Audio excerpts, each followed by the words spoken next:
Oke, baik, ini sudah saya rekod ya. Semua sudah mendengar suara saya ya? Dengar Pak? Nah, Assalamualaikum warahmatullahi wabarakatuh. Assalamualaikum warahmatullahi wabarakatuh. Oke, nih, baik. Teman-teman, selamat sore semua ya.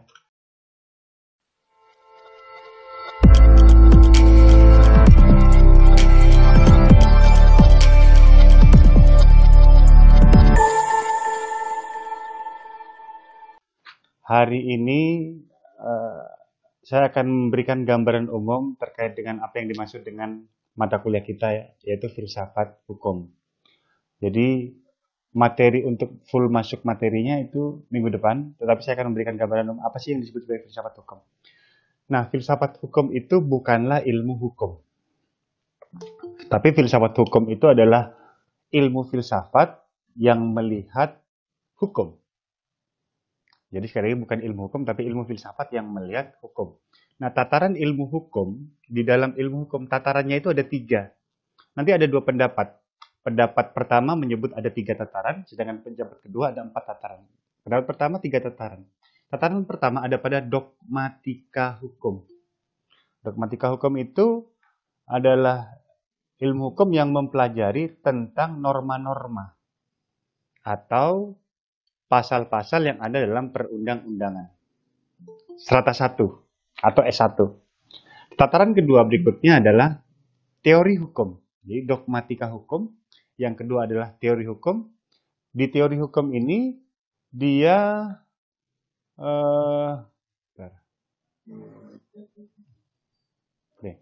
di tataran kedua teori hukum ini bukan lagi membicarakan tentang dogmatika hukum, tetapi dia membicarakan tentang doktrin-doktrin dari... Nggak ada suaranya ya? Ada yang di-mute paling Pak. Ada Pak. Kok ada yang ngechat nggak ada suaranya? Ada Pak. Suaranya dengeran Pak suaranya. Dengar ya, nanti teknisnya nanya ke teman-teman ya. Saya nanti akan record ini, nanti akan saya beri link di YouTube saya. Nanti kalian tinggal ngeliat lagi kalau misalnya pengen ngulang lagi. Jadi kembali lagi ada 3, tadi dogmatika hukum yang pertama, yang kedua teori hukum. Nah, di dalam teori hukum itu membicarakan tentang doktrin-doktrin atau pendapat para ahli hukum, pendapat para sarjana hukum. Nah, di sini juga tidak mempelajari tentang dogma sudah, tapi orang-orang yang kemudian menggunakan pikirannya lalu berpendapat bahwa hukum itu ini loh, hukum itu loh. Lalu di tataran ketiga berikutnya adalah filsafat hukum. Jadi di dalam filsafat hukum itu yang dipelajari itu bukan lagi tentang norma, bukan lagi tentang pendapat, tetapi mempelajari tentang dari mana hukum itu muncul. Kenapa kok kita taat pada hukum? Kenapa kok Anda taat? Saya bilang 10 menit lagi ya, saya kirim link. Begitu saya kirim link ke Faiz ya, lalu tahu-tahu kemudian semuanya masuk. Gitu. Pertanyaannya, mengapa Anda taat? Mengapa Anda taat itu tidak bisa didekati dengan dogmatik, tidak bisa didekati dengan teori, tapi didekati dengan filsafat. Iya ya, kenapa saya bisa taat? Mengapa? Apa alasannya yang menyebut Anda menjadi taat?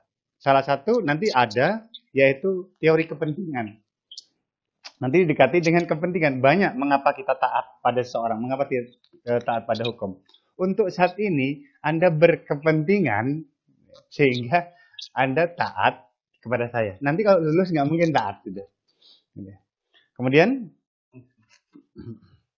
di pendapat kedua, hukum itu ada 4. Di pendapat kedua, tataran ilmu hukum itu ada 4. Yang pertama adalah praktis. Kemudian kedua, ketiga, keempat sama dengan pendapat pertama. Dogmatika, teori, dan filsafat. Nah, praktis ini apa? Katakan seorang polisi yang baru lulus pendidikan. Baru lulus pendidikan polisi, kemudian dia tahu-tahu praktek hukum. Nilang orang, ya, nangkap orang, padahal bukan sarjana hukum, tapi melakukan penegakan hukum. 2, 3, 4 lainnya sama seperti yang pendapat pertama. Nah, jadi itu gambaran awal filsafat hukum. Kemudian nanti apa sih filsafat itu? Karena tadi saya bilang bahwa filsafat hukum adalah ilmu filsafat, bukan ilmu hukum, maka mau tidak mau kita akan mempelajari tentang apa itu filsafat. Diawali dari itu dulu. Jadi pengantarnya itu untuk mengantarkan saudara menuju pada filsafat hukum. Jadi filsafat hukum itu berasal dari dua kata, philos dan sophos. Philen dan sophia. Philen atau philos itu adalah mencintai, sedangkan sophos atau sophia artinya adalah kebijaksanaan. Berarti filosofos mencintai kebijaksanaan. Nah, kebijaksanaan yang bagaimana yang ingin dicintai? Saya ambil quote dari Socrates. Quote-nya bunyinya, I know that I know nothing. I know that I know nothing. Saya tahu bahwa saya tidak tahu. Itu quote-nya Socrates ya. Jadi Socrates menyampaikan saya tahu bahwa saya tidak tahu. Kenapa? Karena Socrates didera oleh yang namanya Eros. Eros itu didera cinta. Didera cinta akan apa? Akan pengetahuan. Jadi dia selalu mencari pengetahuan. Akhirnya apa? Semakin dia belajar, semakin dia merasa tidak tahu. Terus itu yang dikejar oleh Socrates. Akhirnya Socrates bilang, I know that I know nothing. Jadi saya tahu bahwa saya tidak tahu. Itu yang dimaksud dengan mencintai kebijaksanaan. Kemudian kata filosofos itu pertama kali diucapkan oleh Pitagoras. Jadi pada saat Pitagoras ditanya, apakah engkau orang yang bijaksana? Maka dengan rendah hati Pitagoras menjawab, saya hanyalah orang yang mencintai pengetahuan. Jadi selalu mencari pengetahuan terus. Kemudian berikutnya, si filosofos ini atau filosofia ini diserap oleh bahasa Inggris menjadi filosofi. Diserap oleh bahasa Arab menjadi falsafah. Diserap kembali oleh bahasa Indonesia menjadi filsafat. Sejarahnya itu. Besok saya akan menjelaskan tentang aliran-aliran pikiran filsafat, mulai dari zaman klasik. Klasik itu ada 3 orang pembawanya ya, yaitu Thales, Anaximenes, Anaximander. Thales, Anaximenes, Anaximander. Jadi pikirannya itu belum ke manusia. Jadi, pikirannya itu masih ke alam. Pikirannya masih ke alam, belum ke manusia. Lalu kemudian yang kedua, setelah Thales, Anaximenes, dan Anaximander, itu kita masuk pada dunia sofis. Dunia sofis itu Pitagoras, ya, lalu Protagoras, ada Hippias, termasuk Socrates sendiri dianggap sebagai Pitagoras. Dianggap sebagai kaum sofis. Nah, kaum sofis itu apa? Sebuah kaum yang akalnya sangat tumbuh sekali, tapi tumbuhnya akal ini digunakan untuk mengelabui. Jadi dia menggunakan kata-katanya. Ingetin ya, ini dicatat ya. Tolong catat. Setiap apa yang kalian dengar atau yang kita dengar itu adalah opini, bukan fakta. Setiap apa yang kita dengar itu adalah opini, bukan fakta.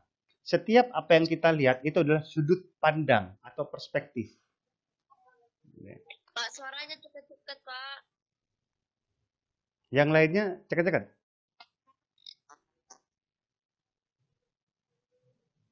Iya, cepat-cepat, Pak. Enggak ada cekat. Nanti ngeliat rekodnya ya. Di rekodnya kan enggak. Ya, Pak. Apa yang kita lihat tadi apa, Pak? Gini. Sebentar ya. Sebentar.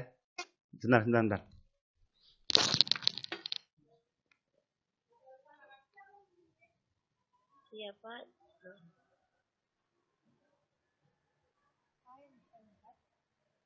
Usul, Rek. Selama kuliah berlangsung, kalau bisa audionya kita matikan. Nanti kalau sudah dibisanya ada. Biar dulu matikan dulu, woi.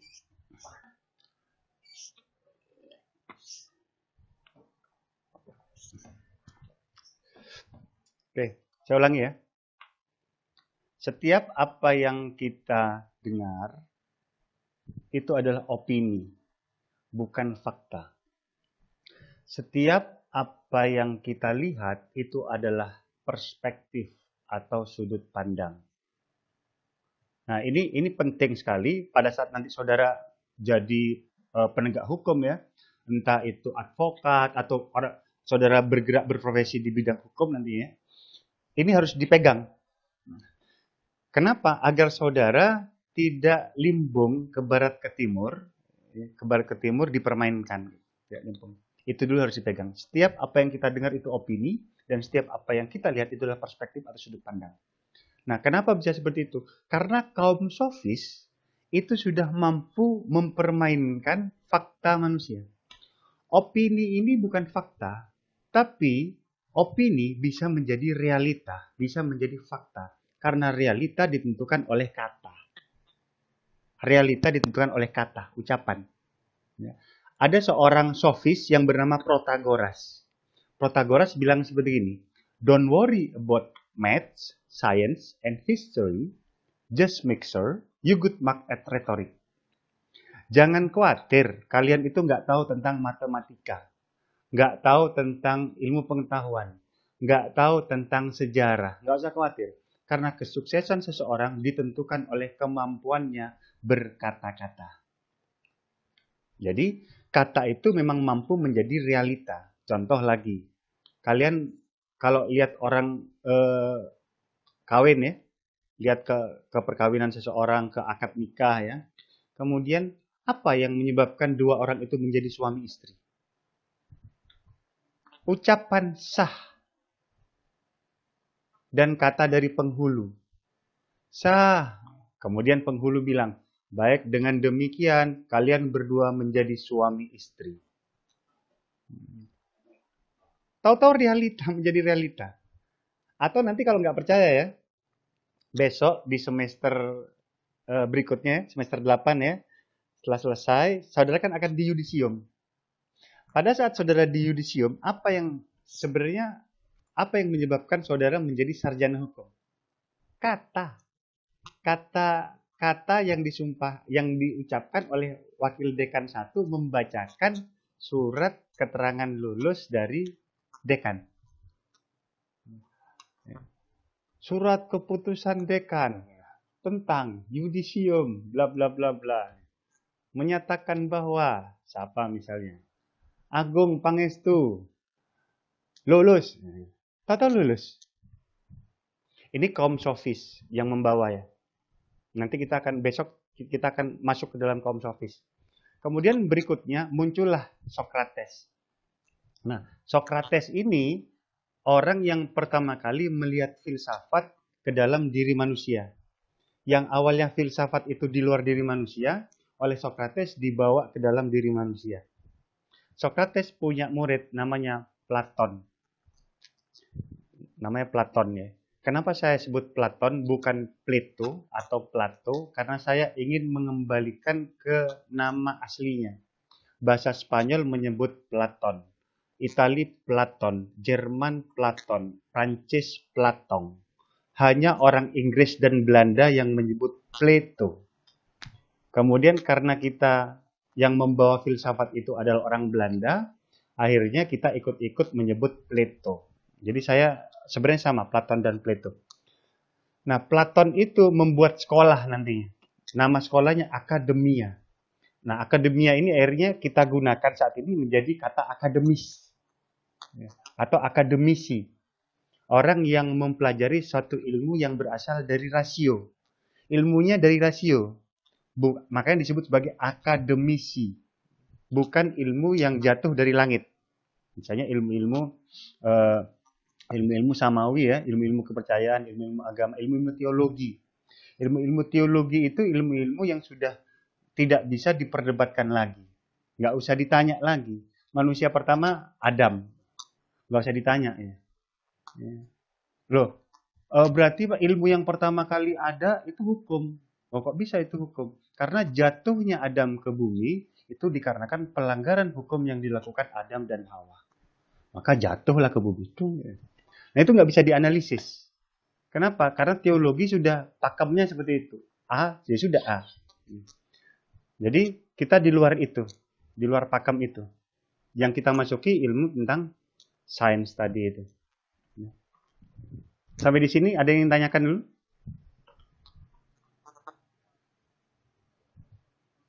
Lantas buku apa yang saya pakai? Bentar. Saya kasih. Saudara bisa cari ini ya. Kelihatan ya? Muhammad Erwin. Ya. Nanti saya screenshot. Nanti saya screenshot ya. Nanti saya screenshot Muhammad Erwin ya. Ada sekitar mungkin 14 buku filsafat hukum yang saya rekomendasikan ya. Tetapi saya di sana menugaskan salah satu e-book dari filsafat hukum pada saudara di Classroom.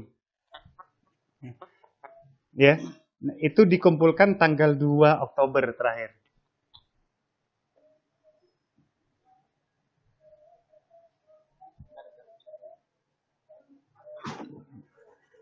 Ini minta tolong ya, di mute ya yang lagi ini biar tidak mengganggu temannya. Oke, saya lanjutkan. Jadi, kenapa saya menyuruh saudara untuk meresum itu? Karena terus terang saja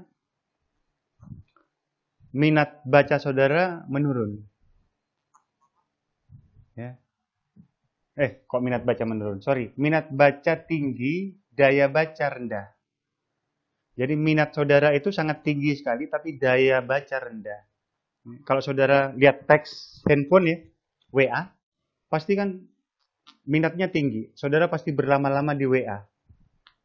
Tapi begitu ngelihat buku, nggak bisa lama, dayanya rendah. Atau ngelihat WA, WA-nya panjang sekali ya. Pasti saudara skip. Tidak saudara baca full ya. Jadi harapannya saudara bisa membaca. Kembali lagi kalau misalnya saya tanya sudah berapa buku yang saudara baca selama 1 bulan ini, kalau saudara tidak ada 1 buku pun, wah ini kacau sudah. Padahal di dalam filsafat hukum ini nantinya secara hukum saya tidak akan mengajarkan bagaimana cara belajar hukum. Bukan bagaimana cara belajar hukum, tapi pertanyaannya mengapa kita belajar hukum. Gitu ya. Jadi pertanyaannya bukan bagaimana cara belajar hukum, tapi kenapa kok kita ini belajar hukum? Apa yang menyebabkan kita belajar hukum?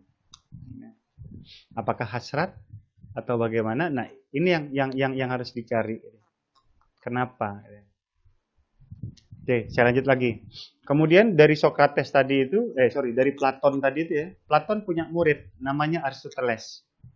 Aristoteles nanti muridnya ini buat sekolah namanya Lyceum. Lanjut lagi, saya juga kemarin kirim sejarah filsafat ya, itu ada full sampai postmodernisme sampai zaman sekarang. Setelah Sokrates, lalu muncullah aliran namanya Stoa. Aliran Stoa ada yang bilang Stoicism, ada yang bilang Stoikisme gitu ya.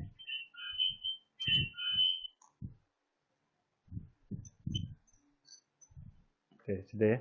Nah, aliran Stoicism ini perbedaannya apa? Aliran Stoicism ini salah satu aliran yang sangat bagus atau cocok kita pegang untuk zaman sekarang. Kenapa sangat bagus dan bisa kita pegang untuk zaman sekarang? Karena zaman sekarang ini kan nggak jelas ya. Zaman sekarang nggak jelas.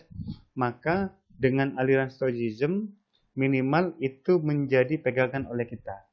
Halnya cuma 2. Epistemologinya cuma 2.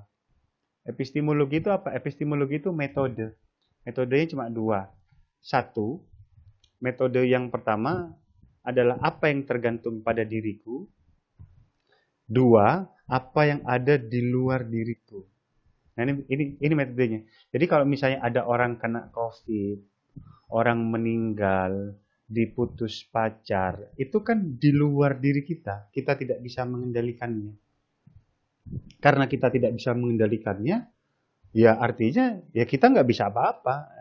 Lantas yang bisa kita lakukan apa? Yang bisa kita lakukan adalah hanya mengendalikan pikiran kita saja. Misalnya contohnya, ada orang meninggal kena COVID, itu kita tidak bisa kita kendalikan. Lalu dia diputus oleh pacarnya, tidak bisa dikendalikan.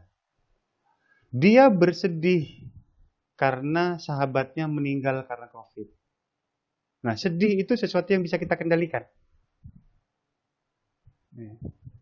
Jadi epistemologinya sedih, bahagia, senang, ya, menderita, ya. Itu sesuatu yang bisa kita kendalikan. Jadi menurut aliran Stoa atau aliran Stoicism, manusia itu hendaknya berfokuslah pada sesuatu yang bisa dia kendalikan. Sedangkan di luar itu, manusia tidak bisa mengendalikannya.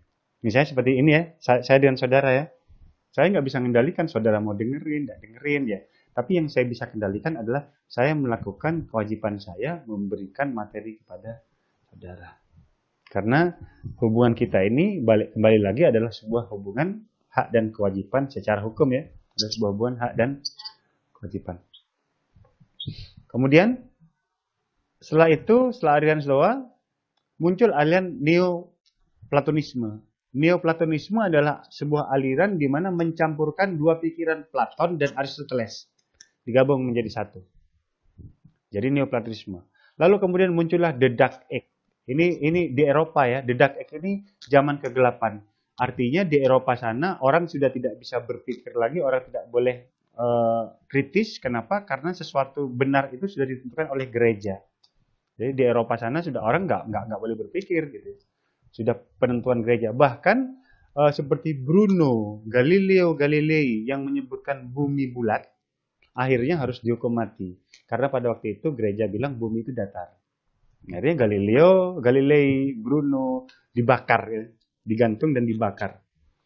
Lalu kemudian akhirnya kita tahu bahwa bumi bulat. Ya. Jadi dulu The Dark Age itu orang sudah nggak boleh berpikir. Kemudian setelah itu zaman Renaissance. Renaissance itu zaman pencerahan. Di Jerman disebut sebagai Aufklärung. Lalu setelah itu zaman modern. Zaman modern ini yang mengawali dia bernama René Descartes. René Descartes ini punya quote bunyinya cogito ergo sum. Aku ada karena aku berpikir. Aku berpikir maka aku ada. Itu quote-nya cogito ergo sum. Lalu kemudian terus ditutup zaman modern oleh Nietzsche. Nietzsche membuat sebuah tulisan yaitu kematian Tuhan. Tuhan sudah mati. Siapa yang membunuhnya? Manusia semua yang membunuhnya. Itu kata si Nietzsche. Jadi ditutup. Setelah Nietzsche disebut sebagai postmodernisme. Postmodernisme itu post itu after. Setelah. Jadi setelah modernisme. Nah, setelah modernisme ini orang sudah tidak lagi, kebenaran itu sudah tidak ada lagi. Kebenaran itu tergantung perspektif dari manusianya masing-masing. Ini sebuah contoh yang selalu saya berikan ya. Andaikan ada seorang manusia atau seorang manusia yang ada di sebuah ruangan. Ini contoh. Yang satu sedang demam. Maka di ruangan itu dia bilang saya sedang kepanasan. Sedangkan yang satu bilang, oh enggak, saya dingin. Padahal mereka ada di dua tempat yang sama. Kok dua tempat? Di tempat yang sama ya. Bukan dua tempat. Di satu tempat yang sama. Kemudian cuaca sama, udara sama. Mengapa yang satu bilang panas dan mengapa yang satu bilang dingin? Ya. Jadi itu contoh yang diberikan oleh saya. Ada lagi contoh yang saya berikan sebentar.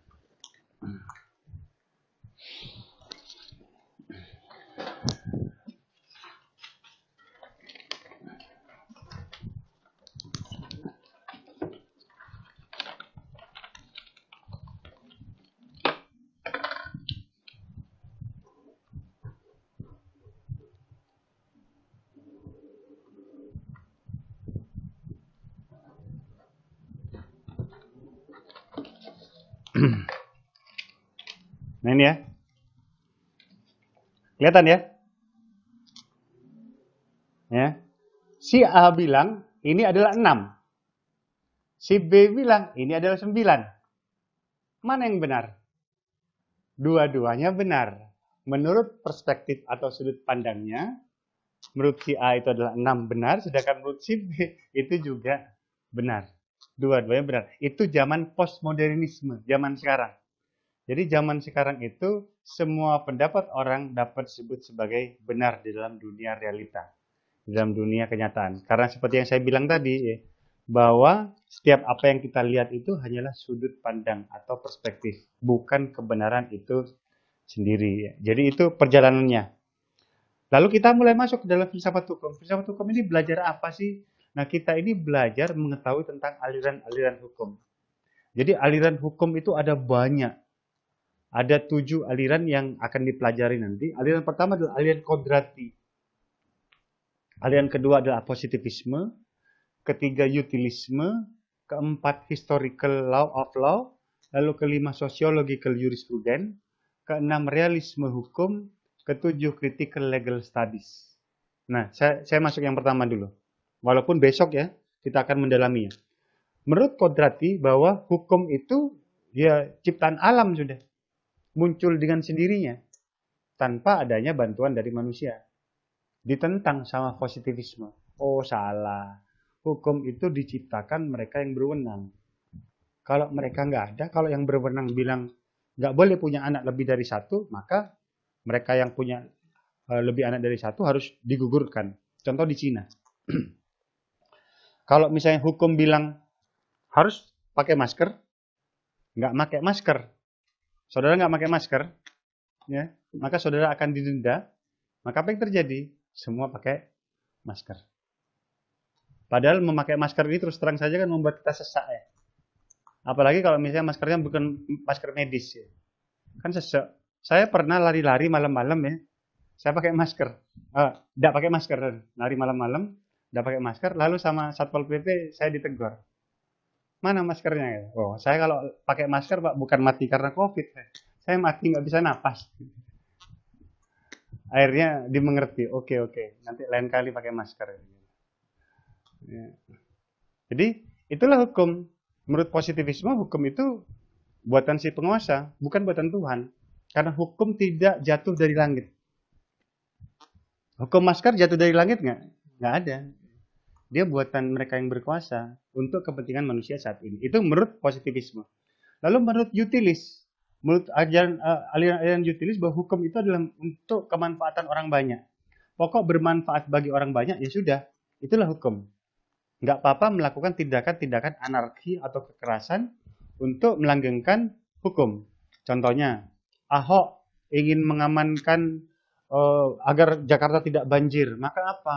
Gimana caranya? Oh, berarti rumah-rumah di bantaran Sungai Ciliwung itu harus harus dibersihkan. Akhirnya mereka yang punya rumah di bantaran Sungai Ciliwung dibersihkan sama Ahok. Tujuannya untuk jutaan orang Jakarta yang banyak. Jadi bermanfaat. Biasanya utilis ini digunakan oleh orang-orang politik. Lalu yang ketiga, historical of law, sejarah, mazhab sejarah. Nah, aliran sejarah ini dia aliran biasanya karena adat. Hukum muncul itu karena adanya sesuatu kebiasaan yang diulang terus-menerus oleh leluhur kita sampai diri kita sehingga menjadi suatu yang berkesinambungan. Itu mazhab dari sejarah. Lalu yang kelima, sociological jurisprudence. Dalam sociological jurisprudence, bahwa hukum itu disebut sebagai hukum karena adanya putusan hakim. Percuma adanya peraturan perundang-undangan dan sebagainya, tapi tidak ada putusan hakim, maka itu bukan hukum. Maka disebut sebagai hukum jika adanya putusan hakim. Lalu yang keenam, realisme hukum. Disebut hukum karena adanya fakta. Mengingat hakim mengambil suatu putusan itu berdasarkan fakta, bukan berdasarkan peraturan. Lalu kemudian aliran ketujuh disebut sebagai critical legal studies. Critical legal studies ini dia aliran hukum yang mengkritik semua hukum yang ada, 1-6 itu dikritik, bahkan menariknya dia mengkritik dirinya sendiri. Contoh terkait dengan penyiraman novel ya. Novel Baswedan ya, kan si penyiramnya bilang, saya nyiram nggak sengaja. Saya nyiram begini ke orang tanpa saya sengaja, dan saya siram ini air keras, nggak sengaja. Lalu kemudian menariknya, ya, pengacaranya adalah polisi yang melakukan penyiraman polisi, pengacaranya polisi, pemeriksanya polisi. Nah, menurut aliran critical legal studies, ini nggak benar gitu ya. Tapi menurut aliran eh, sociological jurisprudence ini benar, keputusan hakim. Sudah, itu yang diputuskan, itulah hukum. Nah, nantinya kita melihat semua hal itu dari 3 hal. Nanti ya, melihat hukum 3 hal dari 3 hal. Ini kalau kalian mau mengkaji ya, setiap kajian filsafat hukum. Yang pertama dari ontologi, epistemologi, aksiologi. Nah, apa ini ontologi, epistemologi, aksiologi? Nanti kita akan bahas di pertemuan berikutnya. Karena kalau misalnya terlalu saya jelaskan semuanya tadi dari awal ya, nanti ngaloa. Tahu ngaloa ya? Ya, Pak. Lupa keluar. Ya, karena terus terang saja apa yang saya bicarakan tadi kalau ini tidak direkam ya, kalian pasti gelak nyator apalah gitu. Tapi nanti saudara bisa mengulang lagi di YouTube saya, di channel saya. Ya, channelnya Muhammad Yusuf Ibrahim. Cari foto saya nanti. Channelnya itu. Nanti ada semuanya ada di channel saya sudah. Sampai di sini ada yang tanyakan?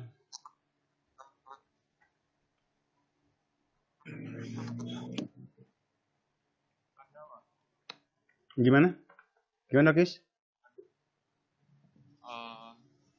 Misalkan si A itu berbicara kepada si B tentang sebuah teori. Nah, kemudian si B juga mendengarkan bahwa itu teori. Tapi apakah setelah disampaikan ke si B dengan gaya bicara si A, apakah itu akan menjadi sebuah opini, Pak? Opini itu pendapat, Mas. Setiap apa? Misalnya seperti gini. UNAS lockdown. Sengaan, nah, ntar kau UNAS. Itu opini. Kalau kalian percaya, itu akan menjadi fakta. Faktanya apa? Faktanya memang ditutup gitu ya. Faktanya memang kita daring ya. Fakta. Ya. Tapi sengaan entar desa gitu. Jadi kata sengaan entar desa itu seolah-olah di sana banyak virus dan lain sebagainya gitu. Jadi itu, jadi fakta yang dibumbui opini sehingga opini tadi yang sebenarnya bukan fakta akan dipercaya menjadi fakta. Ya.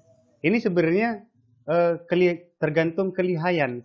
Dulu ada orang ya, orang Romawi namanya Marcus Tullius Cicero.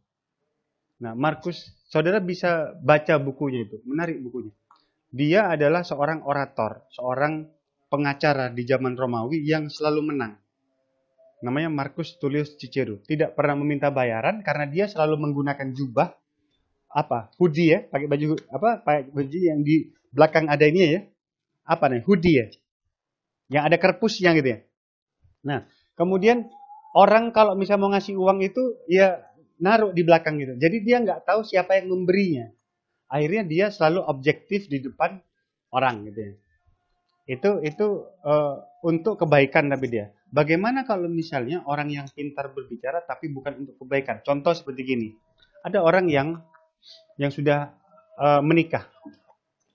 Ini sudah menikah. Saya tidak ngajari ya, tidak ngajar atau ini pacaran. Saya nggak ngajari, tapi ini contoh. Tolong jangan disalahgunakan. Karena semuanya itu kalau disalahgunakan ya baik. Satu pisau. Pisau itu bagus untuk memotong sesuatu, tapi juga bisa untuk menusuk orang. Gitu. Sama kompor juga bisa untuk masak, tapi juga bisa untuk membakar kalian, gitu ya, membakar kita gitu. Nah, listrik bisa hidupkan lampu, tapi juga bisa membunuh kita. Nah, sama kata-kata juga seperti gitu. Bisa membuat kalian belajar, tapi bisa juga untuk disalahgunakan. Jadi begini, ini ada 2 kekasih ini. Ini kekasih, ini seorang punya kekasih, ini seorang punya kekasih. Tahu-tahu dalam perjalanan yang sudah punya kekasih ini jatuh cinta pada orang lain. Di mana orang lain itu juga punya kekasih. Lalu dia menggunakan argumennya, membuat opini agar opini itu bisa menjadi fakta. Lalu dia bilang seperti ini. Dari mana cinta itu muncul? Cinta itu kan pemberian Tuhan. Setiap pemberian Tuhan itu pasti ada nggak pemberian Tuhan yang jelek? Kalau Tuhan ngasih jelek berarti Tuhan jahat. Semua pemberian kan baik. Iya. Kita pakai logika sekarang. Adakah pemberian Tuhan yang jelek? Nggak ada. Semua pemberian Tuhan kita percaya baik, pasti bermanfaat, dan ada gunanya. Nah, ini Tuhan memberikan cinta. Ya. Kenapa harus ditolak? Jadi argumen-argumen seperti ini bisa membuat lawan bicara seolah-olah itu menjadi fakta. Padahal itu opini. Kenapa akhirnya di zaman dulu, di zaman Yunani dulu, orang itu baru boleh diajari ilmu retorika. Ini namanya ilmu retorika. Orang baru boleh mempelajari ilmu retorika setelah dia berusia di atas 30 tahun. Kenapa? Karena kalau dia masih muda, ditakutkan dia menggunakan retorikanya sehingga dapat berbahaya. Jadi itu Mas ya, guys ya. Lainnya?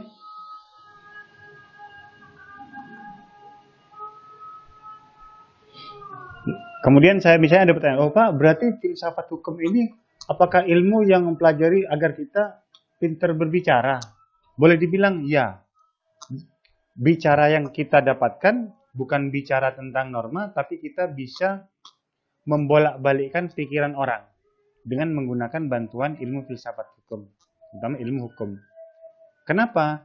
Karena aliran-aliran tadi yang saya bicarakan itu sama seperti pada saat kita menggunakan, kalau saudara tahu golf ya, golf itu sticknya beda-beda. Atau jangan golf lah, kalau kalian olahraga lari. Olahraga lari sepatunya itu beda-beda. Kalau trail ya, sepatunya maka dia harus tajam-tajam gitu. Harus atos gitu. Lalu kemudian untuk road, sepatunya beda. Lalu untuk kerja, sepatunya beda. Jadi sama. Aliran-aliran tadi itu melihat tergantung kasusnya, tergantung situasinya, maka kita menggunakannya. Jangan saklek kemudian memegang secara mati-matian satu aliran tertentu. Kenapa? Karena satu sama lainnya itu saling menggugurkan. Saling menggugurkan. Bukan saling menggugurkan, walaupun ada beberapa aliran yang saling melengkapi, tapi lebih banyak yang saling menggugurkan antar satu sama. Sama seperti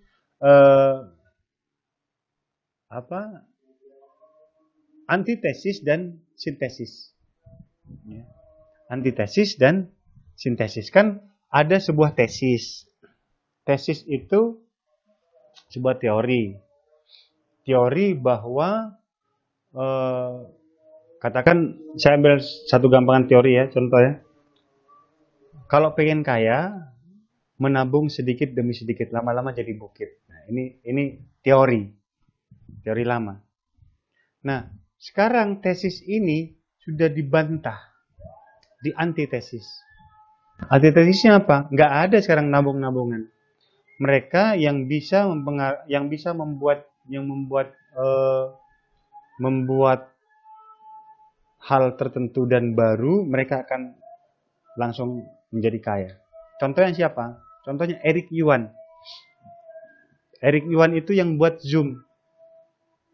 Dia dulu waktu SMA pacarnya jauh, long distance, LDRan. Lalu dia sudah mimpi waktu SMA, saya gimana caranya kalau saya dengan pacar saya itu bisa berhubungan. Tanpa, walaupun LDRan, tapi dia tetap bisa berhubungan. Kemudian dia sekolahnya pun juga jauh. Gimana caranya agar saya dan dosen saya bisa berhubungan seperti ini. Akhirnya dia menciptakan Zoom pada tahun 2011. Gara-gara pandemi, akhirnya dia menjadi orang terkaya di dunia nomor 140-an sekian. Ya. Gara-gara Zoom dalam waktu cepat. Dalam waktu berapa bulan? Dalam waktu tidak sampai dari 6 bulan. Gara-gara corona. Ya. Ternyata corona bukan hanya memberikan efek yang jelek, tapi juga memberikan efek yang baik. Baiknya di mana? Ini, seperti kita ini. Jadi melek intelektual. Melek digital. Kalau nggak ada corona, saya nggak yakin kita bakal seperti ini. Ya, tapi moga-moga ya cepat berakhir ya. Nanti ya, yang perlu saudara baca, saudara cari di Google nanti. Apa itu ontologi, apa itu epistemologi, apa itu aksiologi. Karena ini kuncinya, pegangannya. Lubangnya banyak nanti ya. Tapi dengan menggabungkan tiga ini, mengetahui tentang tiga ini, maka lubang-lubang yang banyak tadi bisa saudara buka semuanya. Ada yang tanyakan?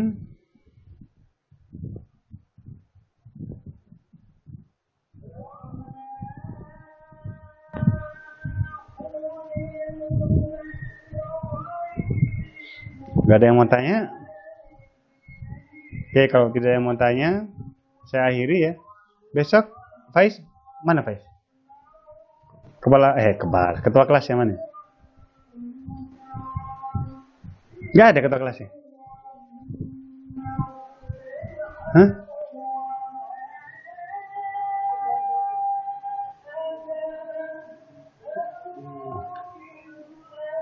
Ada ya? Oke, nanti Faiz ya. Tolong seperti tadi ya, setengah jam sebelum atau 1 jam sebelum saya tolong diingatkan. Jadi link itu sudah saya berikan setengah jam sebelum gitu. Jadi harapannya teman-teman sudah mulai baca-baca duluan. Besok yang akan saya bicarakan itu saya akan membicarakan tentang pengertian filsafat dan asal muasal filsafat. Pengertian filsafat dan asal muasal filsafat. Itu yang akan saya bicarakan. Jadi saya kasih gambaran umum juga ya. Besok itu saya akan membicarakan tentang hegemoni. Hegemoni itu, jadi manusia itu sama seperti gurita. Tahu gurita ya? Dia kan punya sulur. Kepalanya besar, dia punya sulur. Jadi sulur-sulurnya ini ada 7 untuk manusia. 5 panca indera, suara ke-6, ke-7 alat reproduksi atau organ reproduksi. Ini adalah hegemoni manusia. Kemudian ada lagi hegemonikon. Hegemonikon ini yang memimpin yaitu rasio atau logos. Jadi yang mempengaruhi manusia itu 5 panca indera, suara, lalu kemudian alat reproduksi dan hegemonikon atau rasio yang memimpin. Kalau hegemonikonnya error, yang memimpinnya error, maka ke-7 ini akan error. Jadi kalau misalnya yang otaknya atau logosnya error, maka 7 ini juga akan error atau tersesat. Jadi manusia akan menjadi tersesat gara-gara 7 ini yang salah. Jadi bagaimana cara 7 ini untuk benar kembali? Sekali lagi sebenarnya filsafat itu adalah untuk melatih keutamaan kita. Contoh misalnya kalau saudara lihat bolpen ya, saudara kan pasti pakai bolpen ya. Di rumahnya ada bolpen untuk nulis. Bolpen ini berkeutamaan kalau dia bisa digunakan. Artinya tintanya ada, maka bolpen ini berkeutamaan. Nah kalau bolpen tintanya nggak ada, maka dia tidak berkeutamaan. Buang saja. Nah sama juga dengan manusia. Kira-kira apa yang membuat manusia itu berkeutamaan? Apa yang membuat kita berkeutamaan? Nah, ini adalah pertanyaan-pertanyaan yang akan dijawab oleh kita. Jadi, pertanyaannya itu bukan circle ya, bukan lingkaran ya. Memang ada pertanyaan abadi. Dari mana kita berasal dan kemana setelah kita mati. Ini pertanyaan abadi. Karena sampai hari ini belum pernah ada mereka yang melakukan penelitian dan membuktikan tentang 2 ini. Ayo, siapa yang mau meneliti tentang surga dan neraka? Silakan, saya akan membantu. Mungkin akan melakukan penelitian gitu ya. Tentang nggak ada gitu ya. Nggak ada yang mau juga gitu ya. Nggak ada yang mau. Jadi itu ya. Kemudian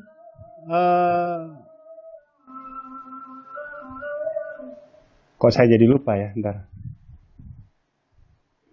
Ontologi tadi sudah, epistemologi tadi sudah, aksiologi tadi sudah. Saya kira itu aja lah dulu. Ya. Nanti kalau saya ngelihat rekamannya lagi ada yang miss ya, ada yang miss nanti saya akan lengkapi. Gitu. Kalian bisa lihat rekamannya, jangan lupa nanti ya lihat tonton ulang di channel saya, nama channelnya Muhammad Yusuf Ibrahim. Tapi saya nggak butuh subscribe saudara gitu ya, nggak perlu subscribe, silahkan komentar dan bertanya di sana. Jadi mau subscribe mau enggak itu urusan. Gitu. Tenang, tidak promosi tentang harus subscribe gitu. Enggak cari itu. Jadi tujuan YouTube hanya untuk sebagai alat atau media menyampaikan pesan-pesan kepada saudara, menyampaikan pesan saya kepada saudara. Saya kira itu ya. Untuk hari ini terima kasih. Nanti kalau misalnya ada pertanyaan ya, ada pertanyaan nanti saudara bisa tanyakan di channel saya tentang mengapa kok bukan hanya circle saja Pak, kenapa kok spiral dan lain sebagainya ya. Nanti itu juga bisa saudara tanyakan. Terima kasih, saya akhiri. Assalamualaikum warahmatullahi wabarakatuh. Waalaikumsalam warahmatullahi wabarakatuh.